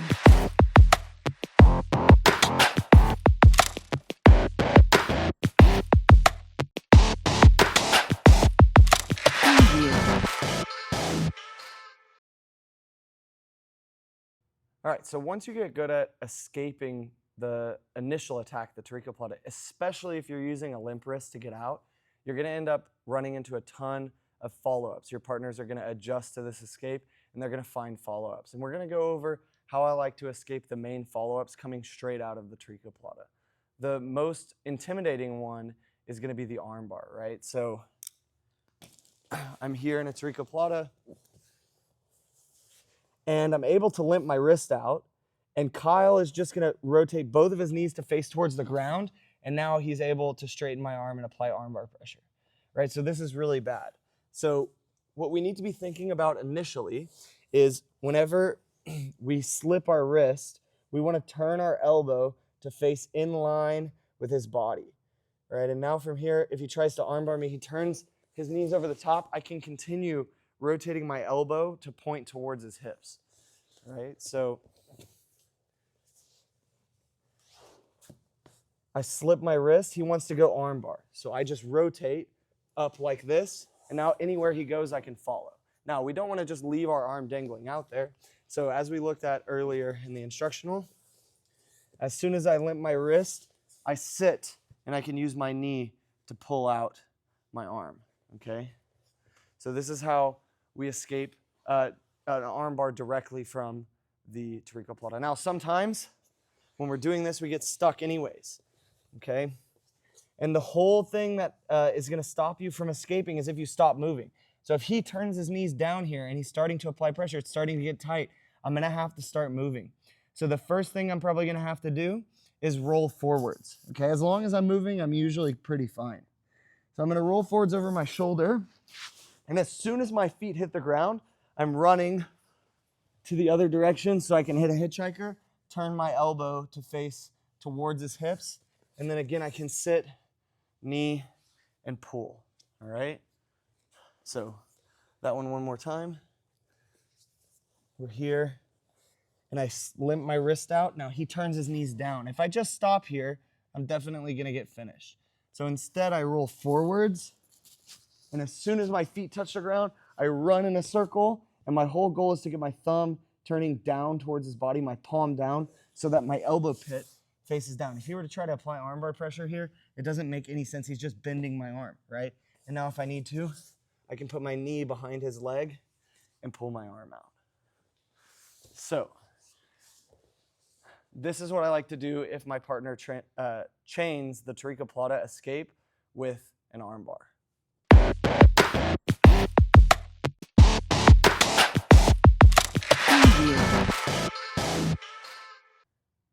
Now we're going to look at how to escape a follow-up Kimura, okay? So this is really common, especially if the guy has just entered the position, all right? So a lot of the times, you know, when people enter the position, they're entering with a Kimura grip, right? And so if I were to pull my arm out here, he's still got a secure grip, right? And he can apply pressure, okay? So the first thing I'm going to try to do is as I pull my arm out, I feel him grab the Kimura, is I'm going to try to put my hand on my stomach here, and I'm going to sit back slightly. He's going to be trying to apply pressure forward. He's going to be pushing my head down with his leg, right? But if I can stay in this position, I can clear his leg off my head, and now I can raise my head up. I can start turning to face him, and I can start trying to pull my arm out, right? But I'm definitely not going to pull it out if his leg is behind my head. So the first step is here, lifting, right? And now maybe from here, I can sit back and reach, grab his hand, and pull my hand out. And now I'm out of the Kimura. Now, this is ideal, but probably more than likely, if he's applying Tarikoplata, your hand is going to go behind your back, and you're going to have to forwards roll. And you can't clear the top leg, all right? So I pull my hand out, and we get here. My hand's already behind the back, and he's really heavy with the leg that's on behind my head. So now I try to lift my head. It's not going to work. So in this case, if I just roll forward, he's going to follow me up. His leg's going to get trapped under my body, and now he can apply a ton of finishing pressure here. Yeah, he could step back into reverse triangle, whatever, okay? So when he does this, I pull my arm out, he grabs the Kimura, and I feel like I have to roll. I need to be reaching back to this leg, okay? Usually you can reach it. Reach back, and as I roll, I'm sliding it off my hips, right? And from here, I can start turning to face him, right? Because he's gonna have a lot less control. He can try to apply the pressure here, and I can do a sort of two-stage heist type of motion where I get up to here, and maybe I can start passing his leg in between, but ultimately I need to get my hands involved, where I get here like this, grabbing over the thumb like we looked at before, stripping the grip, and now I can pull it out, okay?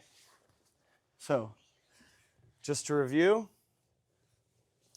if I can sit back and get the leg off the head, this is ideal, all right? And now I can either reach through and disconnect the hands, or if you feel like that's not gonna work, just walk and force an omoplata, and we're gonna look at omoplata escapes in a little bit, okay? But if he's a little bit faster on the transition and I can't lift my head up, then I have to roll, and as I roll, I reach and clear that leg, and now I can start sitting up, all right? We may have to roll 1, 2, 3 times, but eventually I'm able to face him enough so that I can reach through and separate the hands in a variety of positions, okay? probably it's going to be pretty difficult to stabilize a position in this transition. But as you're rolling through and you're clearing so that you can get movement and roll and roll and roll, then you can reach up and clear the hand. And that's how you escape a Kimura follow-up from a Tarikoplata.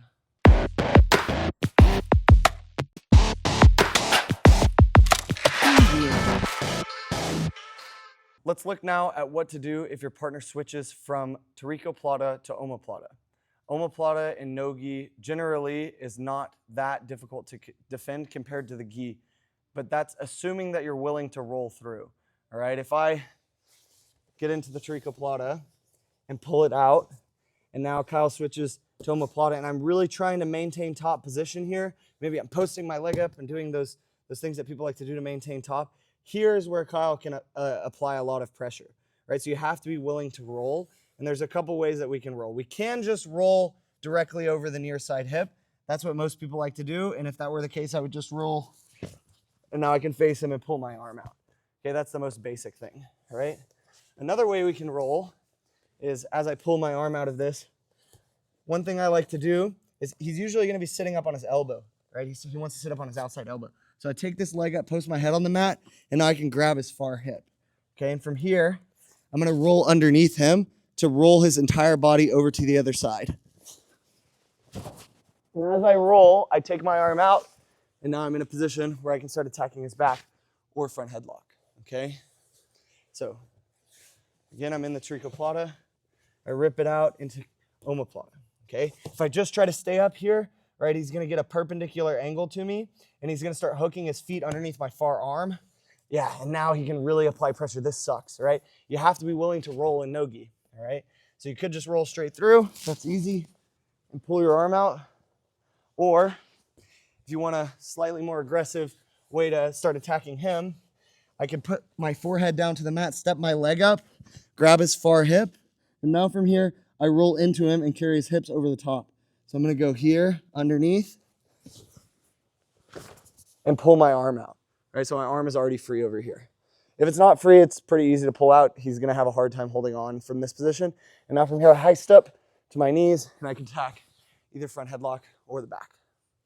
Now, worst case scenario, you get stuck in Omoplata crucifix. Right, so we want to avoid that as much as possible. So what is Kyle going to try to do? He's going to try to flatten me out as best as he can and grab this far side over here. So let's rotate. He's going to try to grab this far side over here, all right? Now, this is getting really bad, okay? So we need to start doing things to free our shoulder, and then we can limp our hand behind our body. So I like to take my hips up, so I'm a little bit athletic, and I'm just going to pull at his arms so I can free my shoulder. Once my shoulder's free, I put my hand behind my back, and now I can start turning my shoulders to the mat and limp my arm out. And then I can come back up to this position. All right, so if we're flattened and he's holding the far shoulder, this is really bad. So I got to start building up to an athletic position.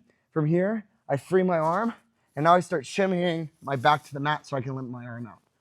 All right. The last detail for escaping Omoplata is to use a limp wrist again, right? So I'm going to show you guys from this angle first so you can see what my hand is doing. But here, I can take my hand across his body, but if my wrist is strong, then it's going to be hard. So I limp my wrist over the top. So hopefully you guys can see that. I limp my wrist over the top, pummel to the other side, and now there's no more threat of Omoplata.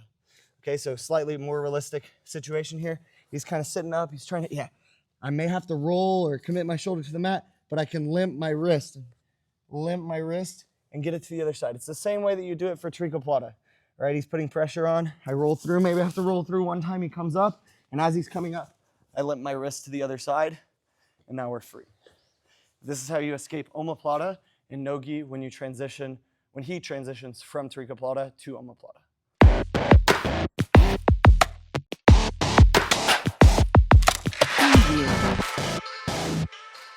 All right, so now let's look at the most Instagram-worthy transition.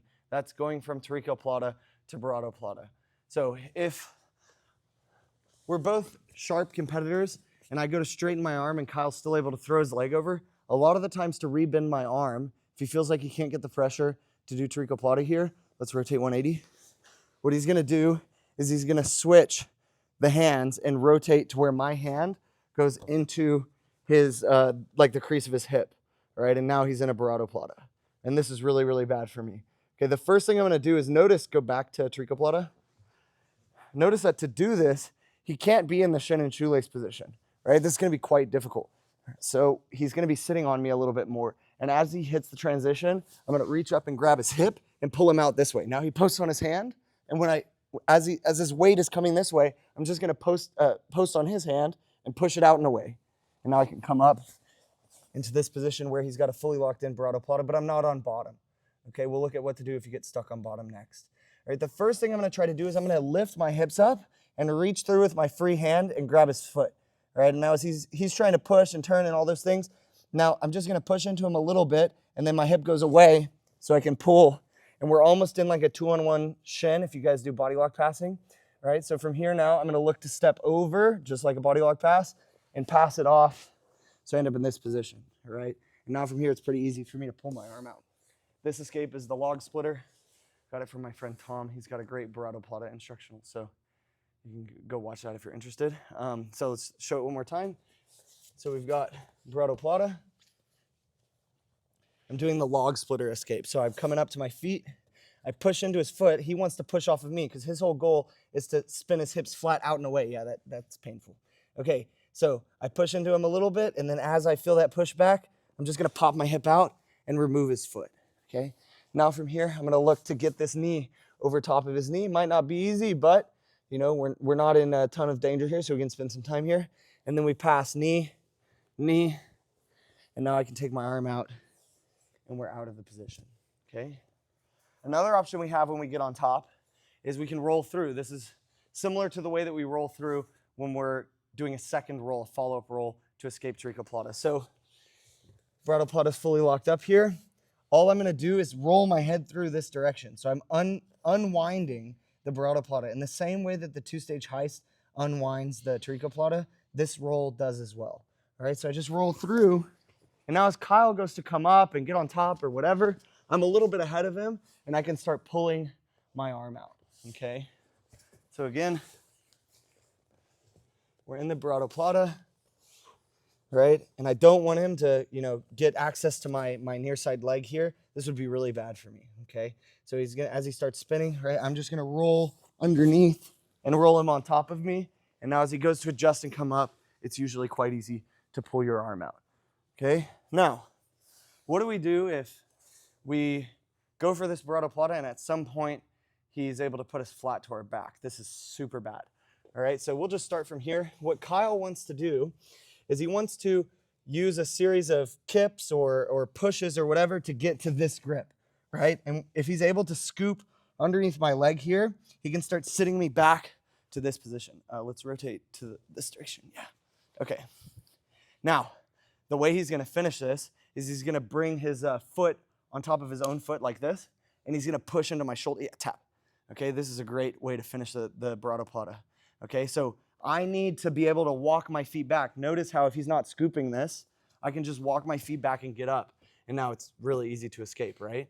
So I need to clear this. And we do it in the same way that we clear the overwrap grip to roll through on a Tarikoplata. I just slip below the knee, and now I can use my own foot to push it off. Now I can stand up. And usually from here, especially if it was tight, the first thing I'm gonna do is just roll through.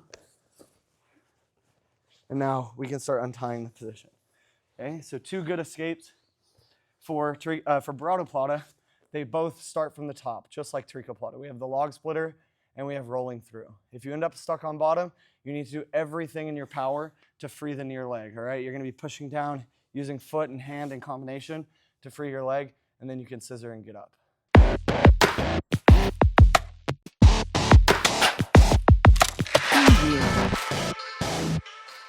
Thanks everybody so much for tuning in to my first ever instructional, Tarikoplata defense.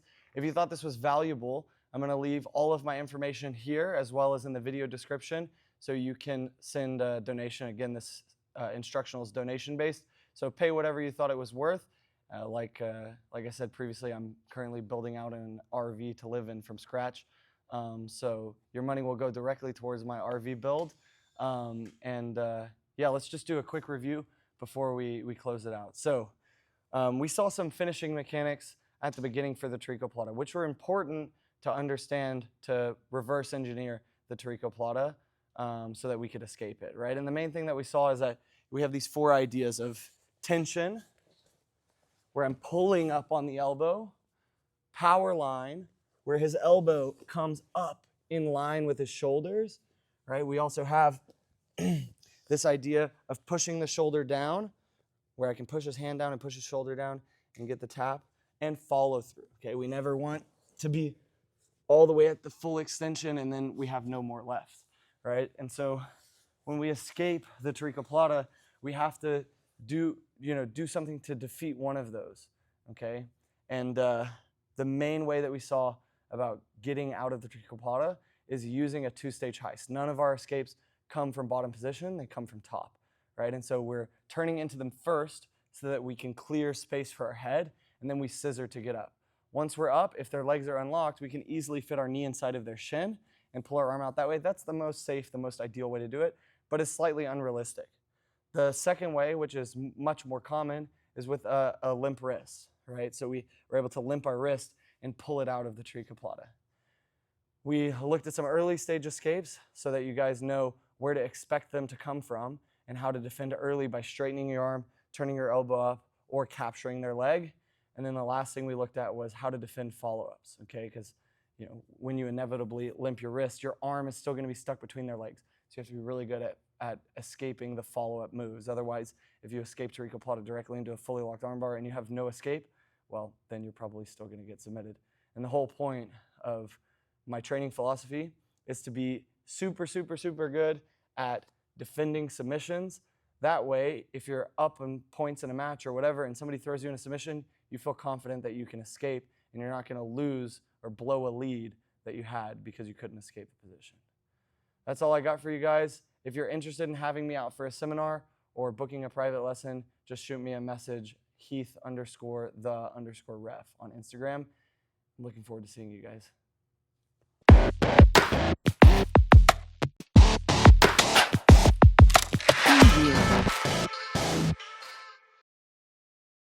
All right, guys, so we finished the instructional part, and now we're going to go over some rolling footage, and I'll provide some commentary. The first clip that I have here is a clip of me and Kyle just kind of flowing through positions. So starting out here, I'm burying my elbow, making it difficult for him to lock it up. Right, now I turn my hand up to the ceiling, so now when he goes to apply it, he gets it locked up. It's difficult, and I can pull my arm out because my elbow was facing the ceiling. Right, now I'm trying to block his leg, trying to put it in the center. Gets in the center, now I can strip his grip. And I escape. So trying to use all of the concepts from early stage defense. All right, now different entry here. He's starting on in T Kimura. I go to get up. He throws it in. And again, I trap his foot. So you can even trap their foot a little bit later. And we're going to see in the next clip with Joey how I have to use that against him. Now Kyle enters from top turtle. I roll through. And I'm able to pull my arm out with a limp wrist. Now he goes Barado Plata to Tarikoplata. I'm going to roll through. He's got that nice overwrap grip, so I slip it below my knee, use my foot to clear, and I'm up. I have to heist up. We keep rolling, and I'm always trying to roll and put, in this case, my left ear onto his right hip so that he can't break.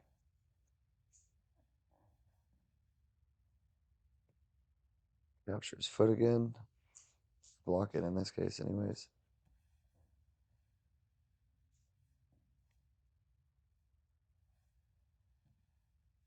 Right now from here it's getting quite tight, so I need to clear my head up.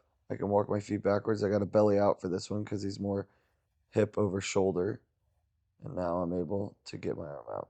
All right, so you can't stay on bottom. Notice all of these escapes, while they may end on bottom, so like I may roll through and then pull my arm out while I'm on bottom, they all have to start from top. Okay, here's a good entry, and as he enters, I step my shin in front. So from double under, step my shin in front and escape. This is super common entry. We're going to see this a bunch. All right, now I'm stuffing the leg. All right, so always trying to put the leg in between my legs or straighten my arm. or in the case of these injuries, oftentimes I can get my shin in front. And from here now I have to roll, I get up. And once you get that position where like you're both facing belly up, but you have your ear on the complete wrong hip, it's pretty hard for them to hold on. It's quite easy to limp your wrist out. All right, so from here I get a knee block. Now he can't pull me up, put me over, and I'm able to straighten my arm and pull it out.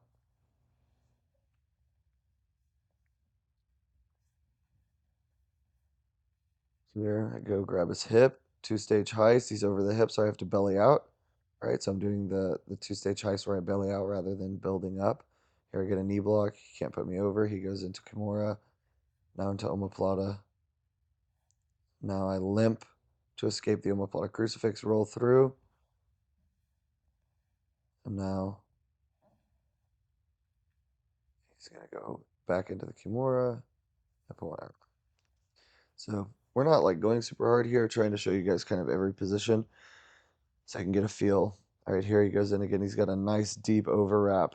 All right, now I wasn't able to roll him through until I clear the leg, and now I can come back on top. Now again, putting ear to wrong hip, and then it's usually pretty easy to untie the arms.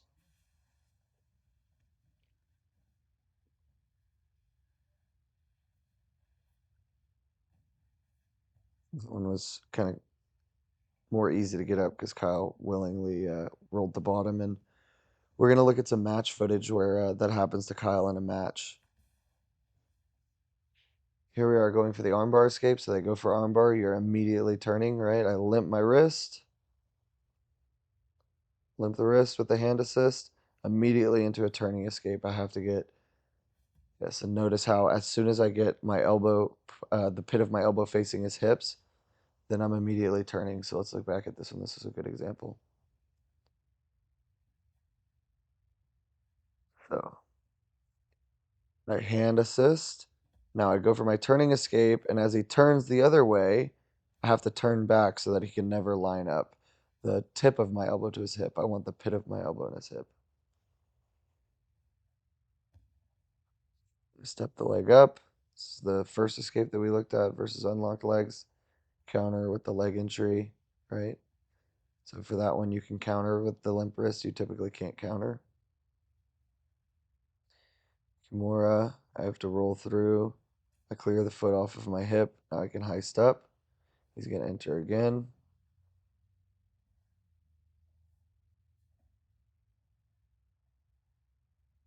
Who knows what's happening here? I think we got a little bit too close to the wall. All right, but now I'm up with a knee block, and then I think we just reset because of the wall there. Now, nice overwrap again. All right, I'm sitting back. See, I'm sitting back to prevent him from putting me over, but I don't want to sit too far back. All right, now I can start fighting the hand. So here he rolls me over, a nice back roll. All right, now this time I feel like he's a little lower, so I can hit the escape where we come into our elbow. Now I hop him over to the wrong side. As he flares, I pull out. All right, so this is another great example. So he knocks me backwards as I'm leaning back. He comes up, and now he's turning a little bit too far. So look, let's see. Let's get back to here. He knocks me backwards, and then here, I feel like he's turning a little bit too far. His tailbone here. So I feel like he's turning a little bit too far. Let's see if we can get this drawn up here, right here. He's turning a bit too far with tailbone towards hip instead of hip over shoulder. So now I feel like I can get up onto my hand or my elbow. Now, if he was higher up, there'd be way too much weight on my shoulders, so I wouldn't be able to do that. All right, so let's keep this going. Now I'm able to get up, swing my legs out. Now I'm back into this position. I hop over, and now if Kyle does nothing here, then he's going to get smashed and get tired. He's not going to be able to finish me. So he's going to flare his knee into me to put me back down, and as he flares, I hit that hand assist to pull the arm out. All right, now he comes up to a triangle, defend the triangle, however I like to do. A couple more here, trying to show you guys a variety of entries and, you know, different mechanics and stuff. We'll look at some actual examples from competition in a little bit. Here we go. Hip, tailbone to hip. All right, now I'm able to get up onto my hand, get up, use my knee inside, pull out, and enter the legs. So that's me and Kyle. You gotta sit on my face.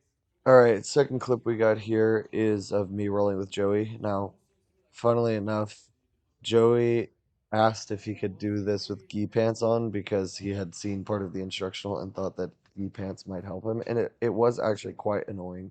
It was extremely difficult to pull my wrist out in a limp wrist, but he's going quite a bit harder than than Kyle. I wanted to get a little bit more realistic round in, so you'll see a lot more dynamic movement in this one. But as you can see, I'm trying to pull my arm out, and it's very difficult. So I had to come up with some solutions, some kind of new solutions. Now the thing with Joey is that he's quite a light guy. He's maybe like 135. So a lot of the time, I was able to come up onto my shoulder, onto my hand or elbow to do the two-stage heist. See here, he's still shoulder over hip, but he's so light, right? He's so light that I can still get my shoulders up here, right? So I think that I probably prefer to do it this way. It's way more comfortable to get up, but sometimes you have somebody who's heavier or better at pinning your shoulders, so you need to know how to do both get ups for the two-stage heist. All right, so let's keep looking. He does some funky stuff here. Joe's a funny guy. He does some other weird stuff later. We'll see. It's kind of funny. But I'm able to get my arm out eventually. And now as I come up, I'm always keeping my ear on the wrong hip, right? He's never going to finish. He rolls, I roll. Okay? Now I'm able to pull my arm out. All right, so let's see what's happening here. Trying to help himself by pinning the arm down. This actually happens quite frequently when you're in this position where they pin this arm down, all right? And so then you have to kind of learn how to protect your hand from the Kimura threat and stuff without using your other hand. All right, so here I'm in a safe position, right? I'm in a good position here. He's never going to finish me. All right, and now if I want to get up, I swing my legs out and away. And now I can get up. I'm always keeping my ear on the wrong hip. I roll through. Right now his legs are locked, so it's going to be kind of hard to pull it out. So I think here, yeah, this is one of the funky things that he does. He tries to grab a knee bar here, which is hilarious. Got a good laugh out of me. But here I'm still, struggling to limp my wrist against these gi pants. So now what I'm going to do instead is go down. I pull up on the heel. Can't really see that super well here, right? But what happens is I go down here, grab the heel, pull it up, and now I pull my arm out. So it was quite a bit more difficult to limp my wrist out with these pants, but I was able to do it. I had to use a lot of hand assist, a lot of knee block, knee assist kind of thing. Right here, I'm able to get up. You can't stick me. All of my escapes start from the top position. I don't know what I was doing there, just being dumb. All right, yeah. Now roll him all the way through, push up on the bottom leg, and I'm able to limp my wrist. All right, we're getting back into it.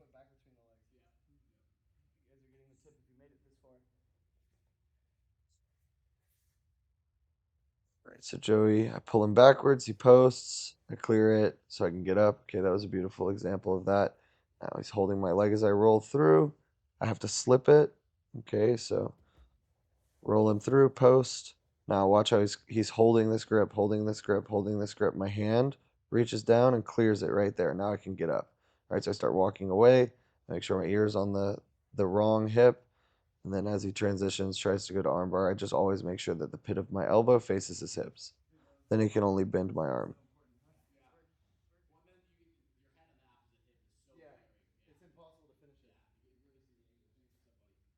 Right. Now he's entering again. See what happens here. Trying to pull him backwards, but I can't because he's posting. So now I get up, swing my legs out and around. All right, now he's pinning my shoulder a little bit more. He's pinning the shoulder more effectively here. So it's a little more difficult. I couldn't quite get all that height. Rolling through, rolling through, rolling through. Always keeping ear to hip, wrong ear to hip. Now when you get to this position, it's pretty easy. So you see there. So watch that again. Roll through, roll through.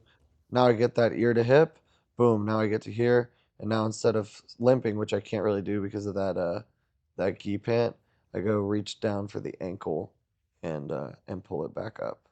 All right, so it's another way you can go. Trying to take the easiest path out here, but all right, this one I wanted to see how deep I could let it go. Here he's pinning my shoulder, and I can't move, so now he's able to get the tap. As long as your fingers are kind of in front of your rib, then you're usually pretty fine. But as soon as your hand goes, so let's see. Watch how my hand. Here I'm fine. Here I'm fine. Here I'm fine. Now I try to start moving. I can't really move, and now there he puts the hand behind the back, and that's where he gets the tap. Okay. As long as you keep moving, you're probably going to be fine. But as soon as you stop moving, then that's when the submission comes on tightly. Here's pinning my shoulders quite well, but I'm still able to lift. I'm having some trouble. So from here, it might be a good idea. Let's see, do I switch to a different heisting mechanic? Nope, I'm able to lift him up because I'm 70 pounds heavier than Joey. And I'm able to pull my arm out. Don't worry, we have clips of two equal-sized guys doing Tarikoplatas coming up. So we'll just finish off this last clip. They're both about this one and the last one were about 5-minute rolls. Okay, here I'm able to knock him backwards. He gets a good overwrap. He rolls me through. And now, as he posts to come up, I'm able to start getting up. Right now, I have to kind of go. I don't really know what happened there. Some weird stuff happens when you start getting to the ends of submissions. We're going to see that. There's a clip from Kyle where Kyle had in competition a Tricoplata and some weird stuff happened. So we're going to look at that later. But that's it. Me and Joey. All right, so now we're going to look at a couple successful Tricoplatas so we can talk about why they were able to finish, right? So we saw one in the last clip with Joey where he was able to pin my shoulders to the mat and I couldn't move. All right, so I have a couple people that I like to watch for Tricoplata. Um, Andrew DeGraff and Rob Hastings. So this is basically a the Graff and Hastings highlight review, but they're the guys that are going for it the most at that higher level of competition. And so we're going to kind of analyze some of their matches and see why they were successful and why they failed. Okay, so here's Andrew at PGF. So his partner goes for a double leg. Andrew rolls him over, and he ends up in deep half guard here. Now the entry that Andrew uses, I didn't show this one because it's slightly more uncommon, but this one is so good.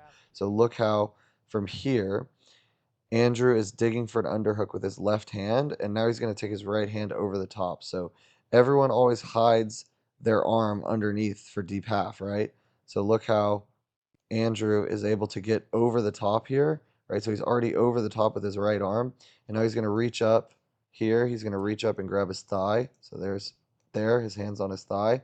And now the only thing stopping him from advancing to Tarikoplata is this leg that's stuck inside the deep half guard. So watch how he takes his left hand. He's going to reach down, post it out, and now he's already in the Tarikoplata. All right. So from here, he's trying to roll Zach through. Zach does a good job of getting up on top, right? He's got his ear on the right hip, on the correct hip, and he's even got his knee to the inside. Okay, so this is a really, really good position. All right, probably Zach doesn't need his hands connected here. All right, it might be a better idea for him to be able to post his left hand out on the mat so he can prevent himself from getting rolled through. Now, Andrew's very, very good at this move. So he takes this grip, posts on the ankle here, and he's able to clear it. And as soon as he clears it, he grabs an overwrap grip. All right. And now what they're going to do is Andrew is going to roll him backwards. Right. He's going to start rolling him backwards. They're kind of sitting here. Now Andrew comes on top. Okay. Andrew comes on top. And now from here, you can see that's a really good shot for the finish. All right. You can see as he clears it, he gets an overwrap grip. He sits him back. And now as he rolls up on top, boom, right here, he's got shin and shoelace to the mat. Okay, his left shin and shoelace are on the mat. And now from here, he's going to sit up to pin Zach's shoulder to the mat. Both of Zach's shoulders are on the mat now, and his hand is kind of down here. You can't really see it. And now Andrew is going to start rotating for the finish. And now Zach is unable to get his shoulders up off the mat. All right, notice how Zach is trying to sit straight up here. Right, if he were instead, so Andrew's going with a shoulder, hip over the shoulder finishing mechanic.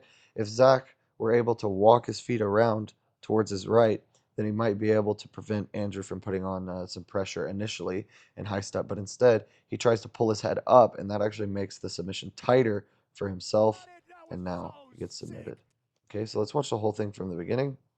So Zach goes for a takedown. Now he pummels his hand underneath to protect it. Now he's in deep half. All right, so Andrew is going to fight from front headlock to underhook to reverse overhook. Here's the reverse overhook. He puts it on his leg. Now he's going to clear. He's going to start rolling him through. Zach comes up. Now Zach even does a good job of getting his knee to the inside. Andrew's knee is low here, but Andrew does a good job of clearing it, getting an overwrap, and then rolling him backwards. As he rolls him backwards, he lands shin and shoelace on the mat, and he's able to rotate for the finish. The next clip that we have is from Rob. He's going to finish a double unders entry here, and he's going to be able to finish it. So he gets double unders, he pulls that elbow through, he gets the leg over the top, and now he's wrapped up in that double. He rolls the guy through, and now look how he's able to pin both shoulders on the mat. The hand is already behind the back, and this guy is not able to escape from here. Okay, so we can roll it back a little bit so we can look at it slowly. All right, so he's going to start rolling him through. All right, the guy's hand is already behind his back. Okay, and both of his knees are on the mat. He's not trying to hit the knee block or anything, right?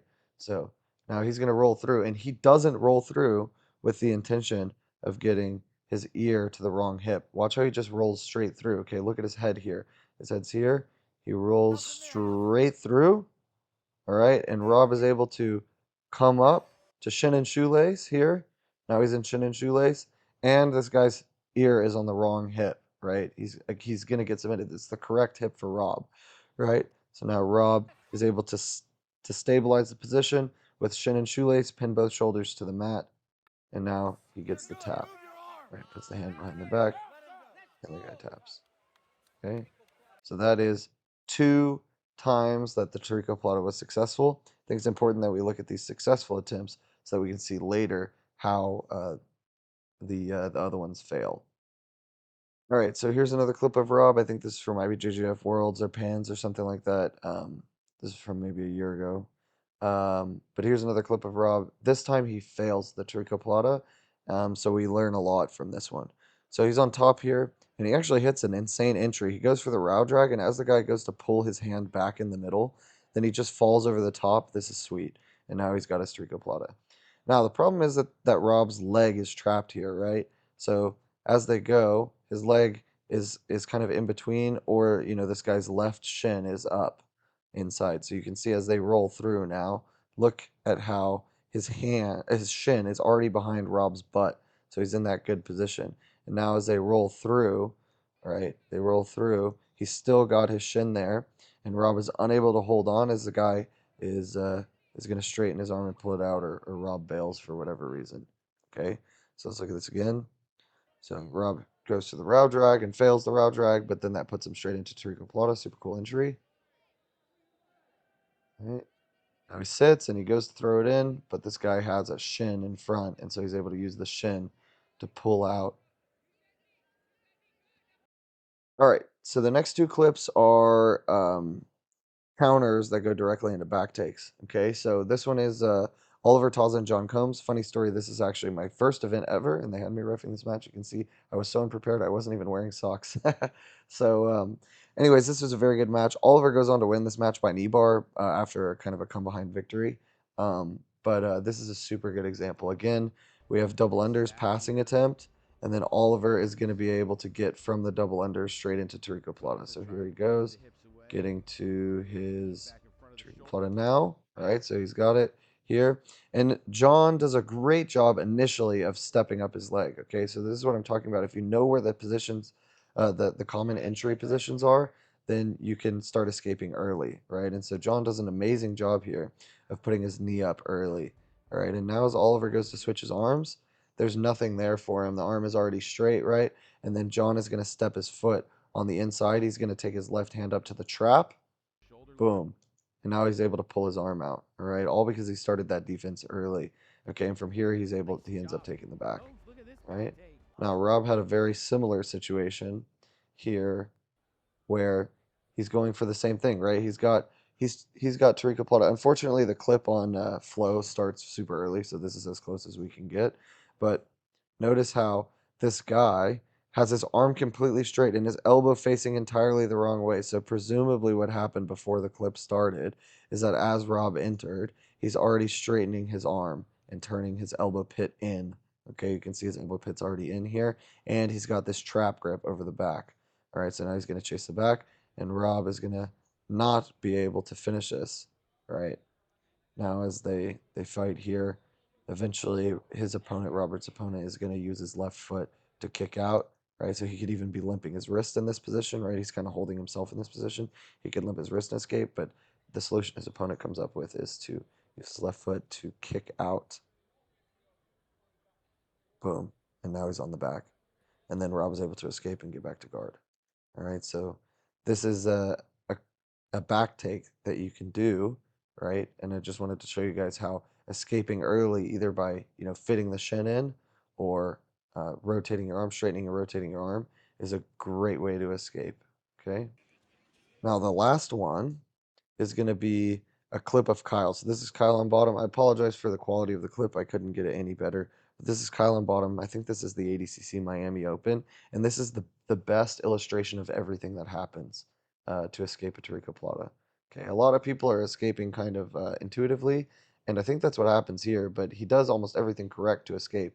All right, so Kyle here is going to lock up his Tarikoplata. He goes over the top, throws the leg over, clears the head out, boom. Okay, he's got it locked up now. All right, now, his opponent initially is doing a great job of keeping the leg between his legs. All right, so Kyle can't even take his leg out here, right?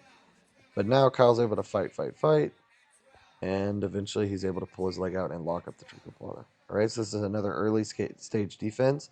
Right, if you're able to pull your hand out here, but he's not, and Kyle's able to lock up the Tricoplata. Now, Kyle gets a good lock and rolls him through, and his opponent initially does an amazing job of pulling Kyle backwards. All right, so Kyle here rolls him through, does a great job of rolling him through. All right, now as Kyle comes up, you can see he even has a little grip here on the foot, and that helps pull him up. Right, but now he doesn't have shin and shoelace. All right, Kyle comes up to his foot instead of coming up to shin and shoelace, and now his opponent is able to roll him backwards. All right, he rolls him backwards, and they get on top here. Kyle rolls him through again, and now they get kind of stuck here a little bit better. Kyle's more savvy. He's not getting pulled over backwards here. All right, but his opponent starts walking towards him. All right, the first part of the two-stage heist. Walk towards him, walk towards him, walk towards him, and then when he wants to go to get up, he starts walking away. So look how he builds that head height, and now he walks his feet away, and now he's able to get up. All right, now he runs over the top. Kyle has to flare to put him back down. Now from here, they get in this kind of awkward position, and I think this is where it ends. He comes back on top, and Kyle, I think, has to bail on the position. He can't get enough pressure on it, and now his opponent is out. So this is an amazing, amazing sequence. Shows almost everything that you should do at every stage just in one sequence. All right, Kyle throws the leg over. He's got the leg trapped. Now he tries to keep it trapped, but he can't get enough on, he can't get his right hand over, to break the grip. He can't get enough stability to do that. So instead, as Kyle pulls his leg out and locks up the Tarikoplata, Kyle rolls him through, and instead of coming up to shin and shoelace, Kyle comes up to his foot and he gets rolled backwards.